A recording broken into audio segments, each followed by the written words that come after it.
Merci les amis de Poto na Poto, donc les amis de partout. Bino bato message na rota la biso na www.potonapoto.com, donc site Yamakasi. Vraiment c'est un réel plaisir pour moi ya Rosala parmi bandero nyonso, parmi ba collègues nyonso, parmi ba stars bazaki invité par rapport à événement au bomona oyo to bengango événement du siècle, du moment. Oyo bandeko tout tokutani awa la presse communauté congolaise tokutani awa vraiment pona ko passer ba moment ensemble na artiste obomona awa Etie Watanabe balobi Motona Tembe Go Gang toza pour la conférence de presse na eux awa tozali vraiment na otambola vraiment bomona toza vraiment na Romeo Golf, si vous voulez retenir conférence de presse oyo na bandeko tout bolanda biso mokili mobimba États-Unis, Europe, Asie, Amérique, donc il y a ressemble pour la moto. Moi je suis invité, Adam Suluzolo invité, donc invité par lui-même.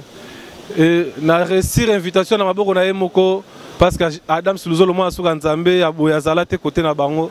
O Adam Suluzolo ana Nzambe te meye sukaka moi na suka na bango yeyo, donc toza wa poto passer ba question. Bah moment autre passé pour la polémique mais ça raté ba carrière artistique ya ndeko e bandi sika moi no abotami lisusu na monde ba leader tozana bango vraiment na ba collègue tout, je vous assure que ekoleka bien la mine d'offre mosakona kolo Djibril kita de sima ya caméra, donc on sera ensemble et oleka bien ya boya zala te côté na bango Adam Suluzolo Nzambe to kota ja 4 dans des ala toujours Romeo Golf tozawa mambango les kawa awa nakati awa de les kawa vraiment check à suivre quoi.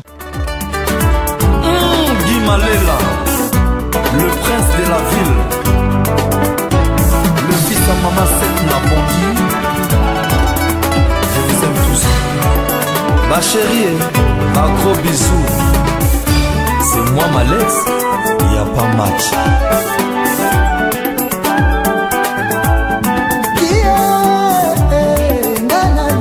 Alors, ce qui concerne Héritier, pour ceux qui ne le savent pas, Héritier de son vrai nom s'appelle Héritier Botongo Kabeya. Il est né à Kinshasa le 29 août 1982. Alors, c'est depuis son enfance que l'artiste fait ses débuts en musique aux côtés de sa mère. En secondaire, au collège catholique Saint-Georges, chez le frère des écoles chrétiennes, que Watt a plus. Alors, très jeune qu'il était, son intégration était conditionnée par le fait qu'il devait finir ses études. Alors comme il était encore très jeune, il n'a pas pu avoir la chance de faire carrière dans Wengebi CBG. Alors c'est pendant que là, son ami Francis Mabala, de part de son grand frère, Papi Mabala, et Dadin Tombe, connaissant Wilson, alors ils ont présenté le jeune talentueux au roi de la forêt, et c'est ce qui a fait que Héritier Watanabe a fait partie de Wenge Musica Maison Mère, dans un autre orchestre où il a évolué comme dans Wenge Musica Maison Mère. Alors aujourd'hui, si nous sommes là, très chers amis de la presse, c'est simplement parce que vous le savez, que l'artiste s'est décidé de faire carrière solo. Et on est là aujourd'hui avec vous, les amis de la presse, pour en savoir plus. Alors là, nous allons, mesdames et messieurs, accueillir Adelar Menga.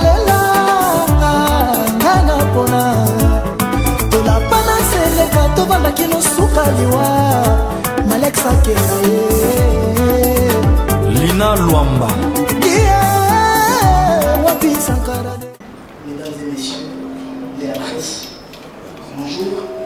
Il me soit permis de vous remercier d'entrée de jeu pour la considération que vous témoignez à ma personne en acceptant de répondre à mon invitation.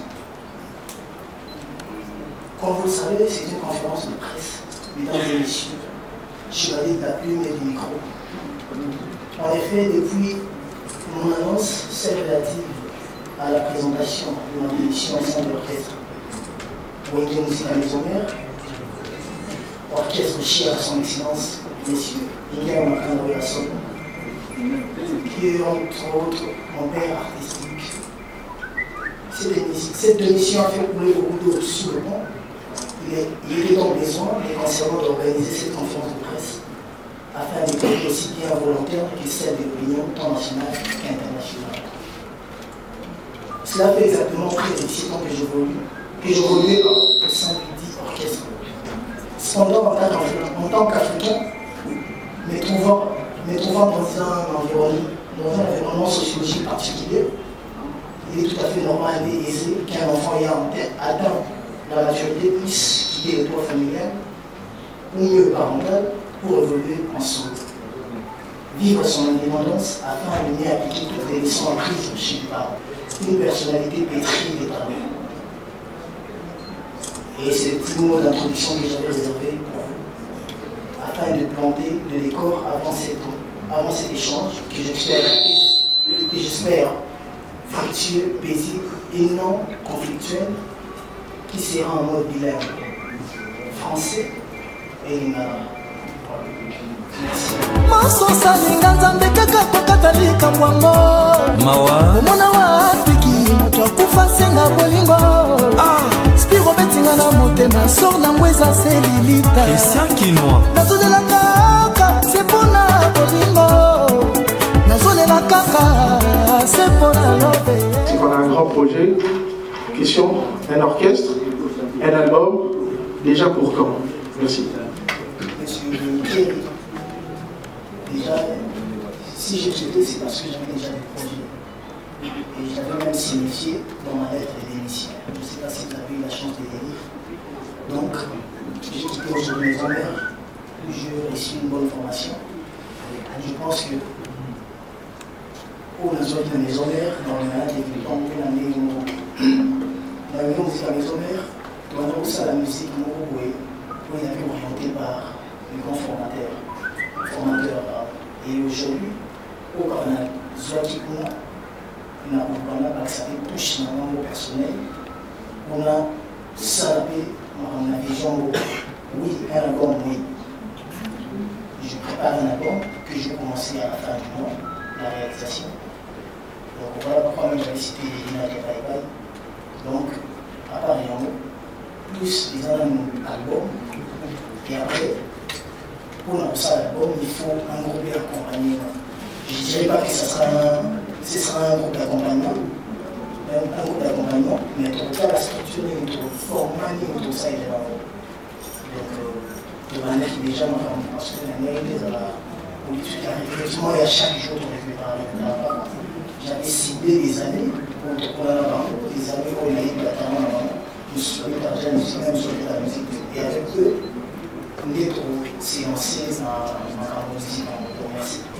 ça signifie que sur le plan du style et de ton rendu, tu es très proche de Wenge Musique à Maison Mère que d'autres styles, que les styles d'autres leaders du Congo.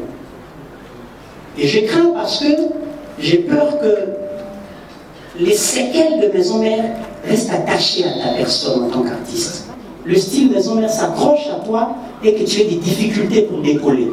Est-ce que tu peux nous rassurer ici? Est-ce que tu peux nous rassurer ici? Tu vas évoluer dans quel style d'entrée des jeux? Ok? Ça c'est ma première préoccupation. La deuxième préoccupation. J'ai bien compris votre première préoccupation. La comprendre pourquoi tout soit intéressant parce que la comprendre essentielle la tout soit intéressant sur la bêtise de la maison mère, ça ne va pas accrocher. Donc je sais pourquoi vous l'avez dit. Parce que sur la bêtise de la maison mère et aussi la paix, oui. Parce que maison mère, et ça va déjà musicalement, et ça sera dans le retour. Voilà pourquoi ça va marcher. Et c'est aussi une réponse déjà. Parce que je ne pense pas faire musique à maison mère, les bandes à maison mère, plus que maison mère. D'où il faudra trouver des nouvelles lignes, des nouvelles inspirations et s'imposer en manière. Mon cœur à mes côtés, ça veut directement dire c'est faire des ennemis à la demande beaucoup de la non, par exemple, c'est qu'il faut tout tirer. Mais ce que peut-être par par rapport à le temps passé au sein du groupe. Mais au sein du groupe, lorsque Dieu te sépare avec quelqu'un qui était comme ton support, cela veut dire que tu veux te faire un support pour ta propre vie. Amen.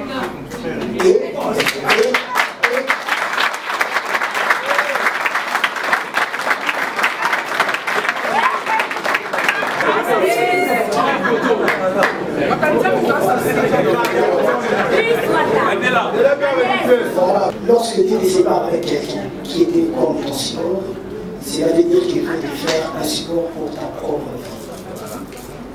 vie. Et devenir aussi un support pour les autres. Donc,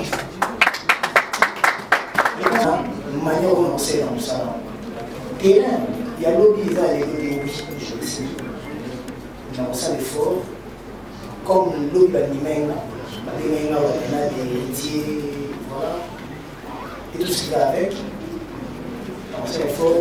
Attends, le téléphone, nous avons un mot téléphone, il y a Kala, et le téléphone, il y a Kala, mais ils avaient l'autre qui la mise à jour. Pour ça, mise à jour après, commis, on a un mot aussi. Donc, le roi, je suis comme avec le salaire, donc ça a mise à jour, pour qu'on est conforme à la conformité d'être dans la commerciale, comme vous savez, ça ne devient pas conforme à la conformité et mettre à l'os. Déjà, pour vous demander, pour savoir qui est derrière moi, mon tuto à ça, on se retrouve qui est derrière toi, en regardant dans Dieu. Parce que moi, je suis un chrétien catholique, mais moi, Jésus-Christ, finalement comme Seigneur et Sauveur. Et il a dit qu'il y a un moment où il est déjà derrière moi. À part lui, à Jésus, dans l'environnement, tout est dans la bateau. Et là, on va tout le monde, il dit qu'on voit là-haut, ma famille est là-haut, mon là-haut. Ça y est, on a eu, la nation, on a eu, la pire, on a eu, la VBE, la basseur, on a eu, la VBE, tout le monde. Non, la tension est à la maison mère, mec est ordinaire. Et ordinaire pour ça, je ne sais pas si tu vas me contredire. Je dis à la territoire parce que moi et toi, c'est pas les gens. Le musique qui a Kala, dans Congo, ils ont un bâtiment, dans le moment où ils m'a croyant. Donc, à tout ça, il m'a pris. À tout petit musique, m'a dit, mais, l'autre moment, on peut taper un orchestre à succès, au bêtise aussi. Tu sais pourquoi? Parce que quand on a comment on aurait musical, à comment on dit qu'on a il t'a la sous la volonté. N'a pas autant de nous pas comme artiste pour avoir un succès à l'AGP, la bêta vidéo est quand même à l'AGP.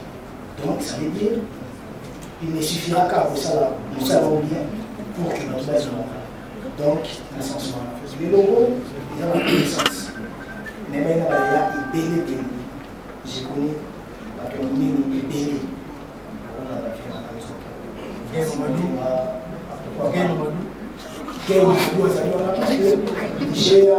C'est lui qui est mon habilleur officiel, directeur pour la chapelle.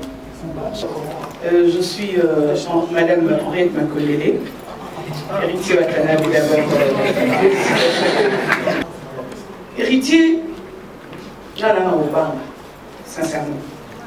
C'est parce que, au temps, tout ça dans l'émission Oyo et créa polémique. Que ce soit la Boto, que ce soit la Kinshasa, Oyo Benga, Banon Nyonso, Oyo, Ogo la Pébé Yawerasson. Après exaucé, et Yaya exaucé, Kingani, bref. Héritier, pourquoi Nathan Obatonago Zélo Lumba? Héritier Olumba quitté. S'il vous plaît, je disais merci à Madame Apolline pour la mission. Il fallait même s'en réjouir. Tu n'es pas mais il fallait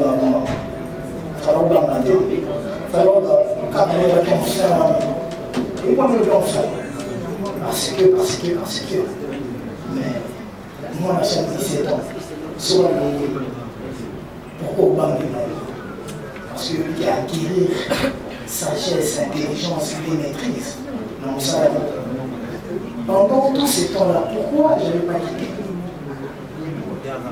Parce que quand la loi de la folie disait que l'héritier a un dernier fils, malgré après moi, ça continue de vous formater en fleur qui a pas la vie. Parce que le roi de la forêt, après au cas, pendant ce temps-là, avec maman, comme son maître supérieur, tout ça.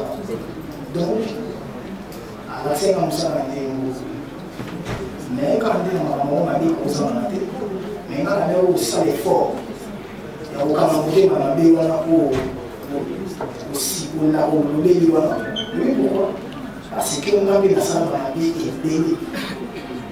oyo otala na otie balance otali mabe ya moto na malamu ya moto soki malamu ya moto elaki ebele ekosana ti yango nanga okosana mais soki omoni mingi na motoza ya maison mère c'est juste otaka participer na nena nayeba na makambo na maîtriser makambo mpona ebeki yo juna otikali wana ya folo ezala basi mais na mesana nayeba deja makambo wana okosala nalingaki te nalongwa po après osoki nalongwa makala wana nayebi soki kanjinga na libanda ya parce que ongaa masangana ya roi de la forêt kaka musike nafandi na ndako de 5 ans oyo mwasi nalambaka nayakanaki na classe na ndako na ye donc c'était comme une deuxième famille donc mpona kokabwana bato bongo il fallait na se préparer donc yango déjà du temps donc mobali na bate je suis un homme les dés sont déjà chez eux mabunda abejenda bazinga nde madame les carottes sont cuites je dois travailler il n'y a plus de choix tous les arbres tous les animaux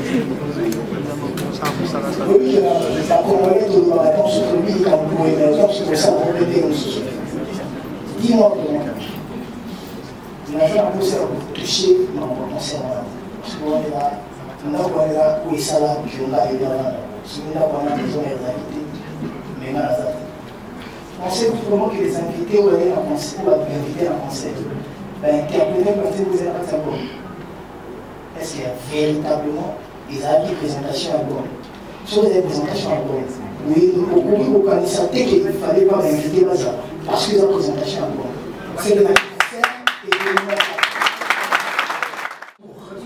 on a dit juste et juste. D'abord, on a respect à l'orchestre. On a d'ailleurs semaine à concert. Ça voulait dire que on avait eu le temps pour préparer la lignité. On avait eu le temps pour maîtriser la chorégraphie de la salinité. Donc, ce qui m'a dit la chorégraphie, on a qu'à prendre la tête, on a dit, il n'y a pas de pour moi, je pense que la vie, ça concert. Et ce qu'on a souvent qui n'a pas été, mais en l'événement à cause de cela. Les voix de fois il est très important. À sa coach, il y a un qui m'a coaché, alors le nom est très important. Ceux qui jouent à Boukani, parce que moi j'ai des tomates, moi j'ai des tomates. Alors soit qu'à produire un format pour représenter à recouvrir. Je savais que on doit recouvrir là à Zali. Donc, comme le Corée de l'Inacoupé, ça concerne carrément les représentants quittés. Mais. Donc, raison la chance d'ailleurs, parce que vous avez dit. Concernant la limite des représentations, il y a un album. Pourquoi Souverain premier. Pas parler non. Président Robert. Naïm est à Mazate. Mazate qui est. Mazate a concert. Mazate a concert. Mazate a concert. Mazate a concert. Le fait que Naïm est à Mazate, c'est des concerts de l'événement. Concert de l'événement. Elle voit des fois invité. Maintenant, on a eu des concerts. Il y a pour la vie et puis la grand, il fallait que la paix sur la tour. Et l'on va passer là, voir le roi de la forêt, la présence chez le piano, pour dire c'est un grand événement. On va passer là qui est plus qu'un Ingeta. Donc, comme on a Ingeta, maintenant, c'est événement, on a mis un événement. Merci.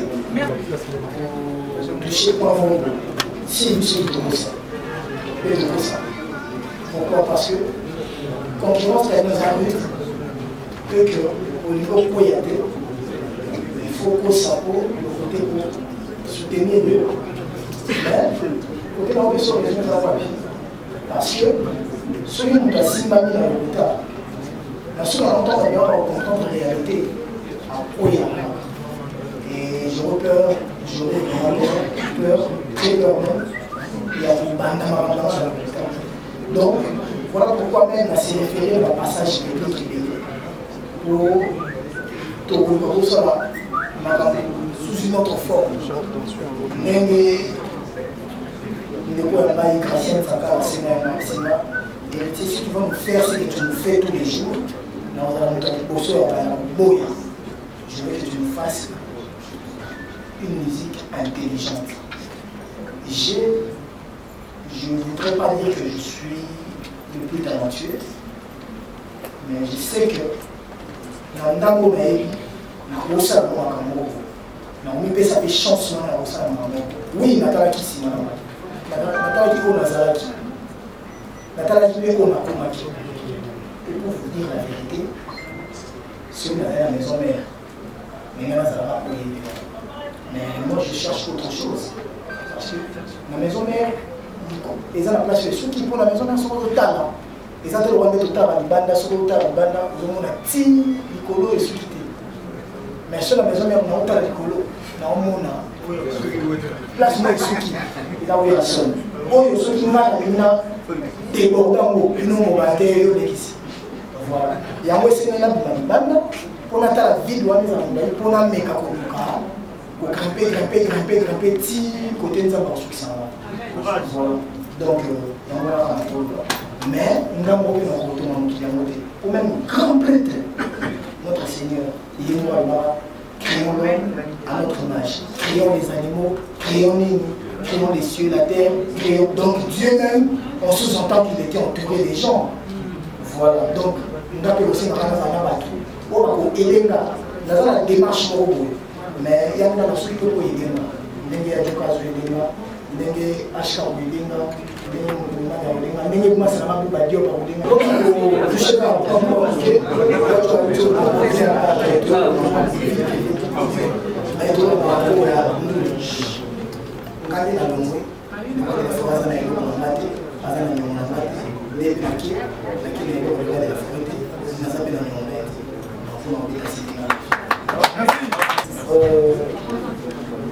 ceux qui ont le climat, oui, les moments sont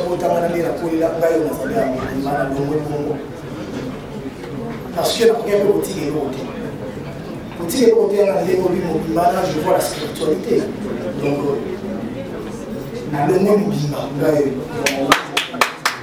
motema no esengeli eza monene donc oyeba ndenge nini yo okovanda na bato oyo bakoya vers yo po yo okomi support ozala na motema ya kokumba miziki wana po mokolo okoma kota kokaoka koti bakoya lisu te biso moko bajournaliste oyebi biso nde tozalaka te bon oyebi biso bien c'est-à-dire tokaka mpe mbeli ya mino mibale yango tozosenga yo boye sala miziki kende liboso sala eloko ya bien po tokangama na yo.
Charlène Massiala.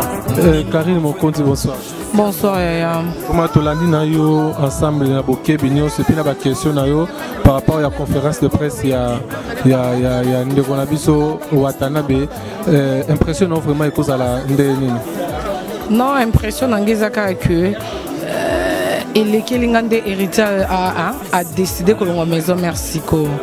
Donc il est quelqu'un donc pour na biso tozela que l'on héritier herba bombo ko Jacques Bayakam à l'ongwete tout le monde va dépliquer ba na mupepa makasi à l'ongwete mais aye ko décider heure oyo a tche denzembo en plus yebika barimer izanga raté o akimi ba Nicodème akimba boy menga na ne grandi na la samba na bi mupepa makasi ya na ba déplique o héritier à l'ongwete.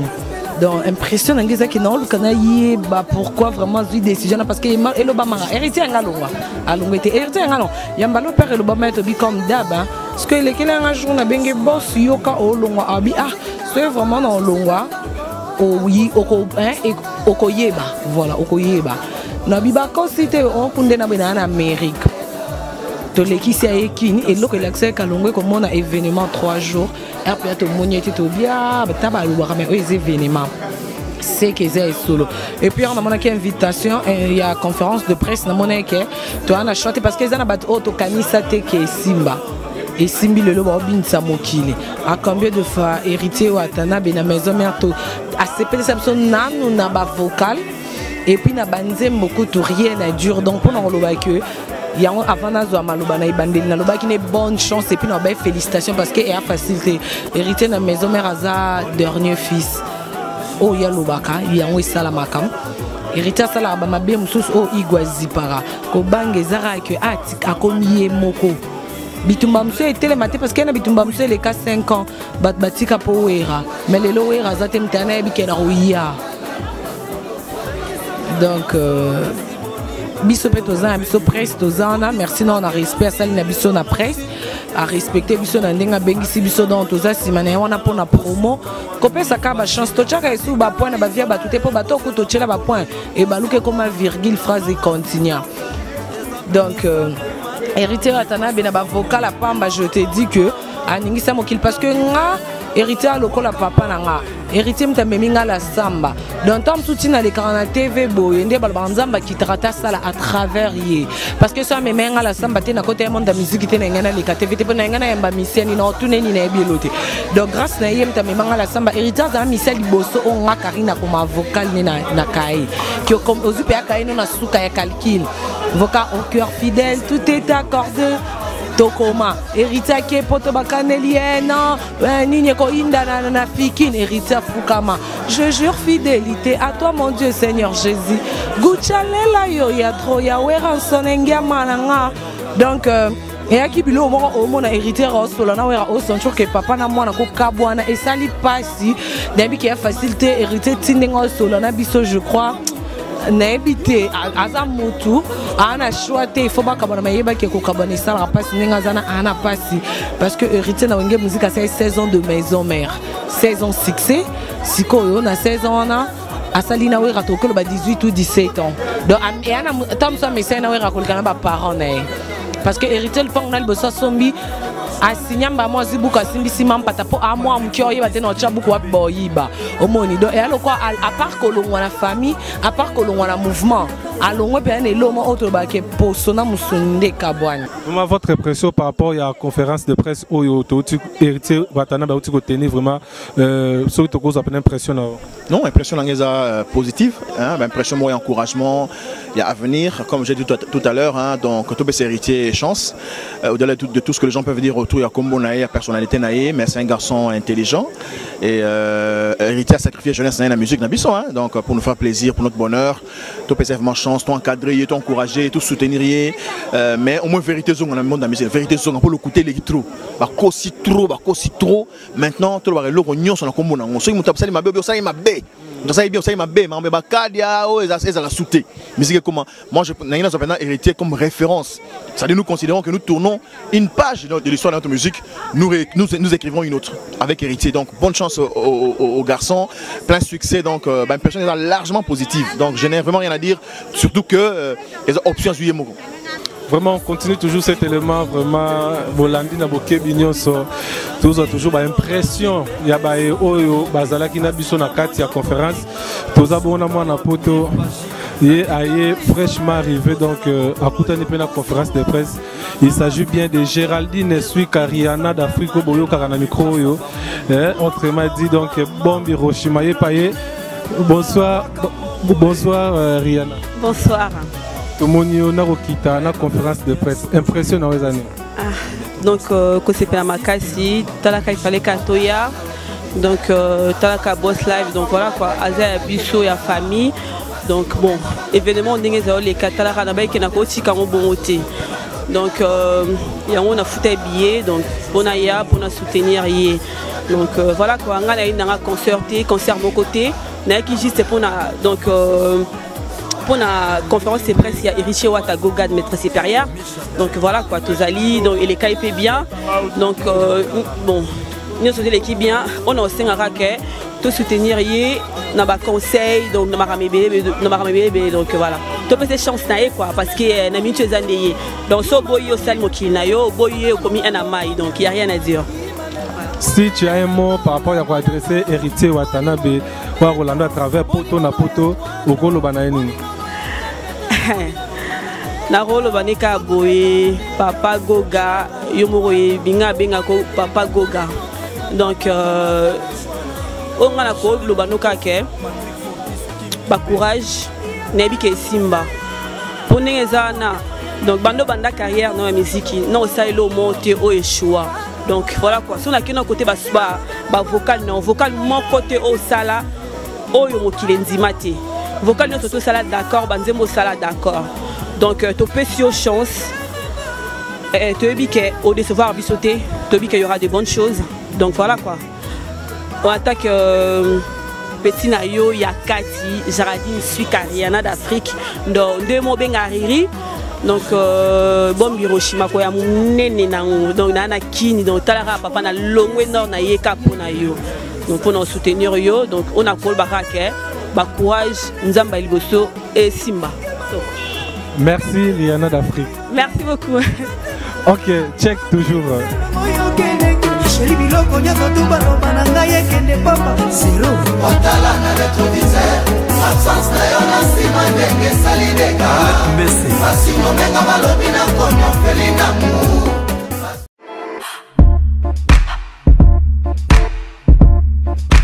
Ouais, vraiment, les amis, vous avez suivi vraiment Binomoko Bolandi, vraiment Ndengezala toujours.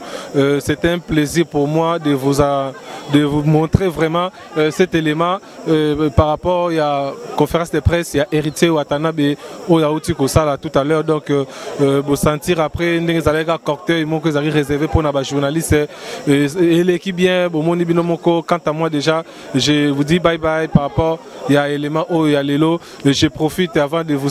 Avant que na kabwana bino ya ko saluer ba oyo ba linganga mingi vient nga jibe kumaluta les pétroliers de Dallas et stage je sais que vient nga ya lobby les nationalistes ndezala kaka na pesi mbote na pesi la mine donc mon sera ko le maire Flosibel ya beauté fait la DMS image na gofé Alpha le sage na pesi mbote Djibril Kita DJ Cam Pro One yom tozaki na simabilili oyo ndingo balancer biso avec beaucoup de risques mais au Burundi vraiment c'est un plaisir et puis na moni lisusu ba oyanga Irene Kidi Amakiese moi sur na miso na ebité quoi et puis na moni lisusu Rite Katondi Lubandia de Gisèle Masala Géraldine Suika Rihanna d'Afrique et puis na pesi lisusu Bijou Mb et puis Nazo pesa vraiment un grand merci du cœur et pas ya Nicole Levangu les 100 kilos il y a Congo donc il a pesa pas merci belé tu sais quand même pourquoi na pesa merci oyo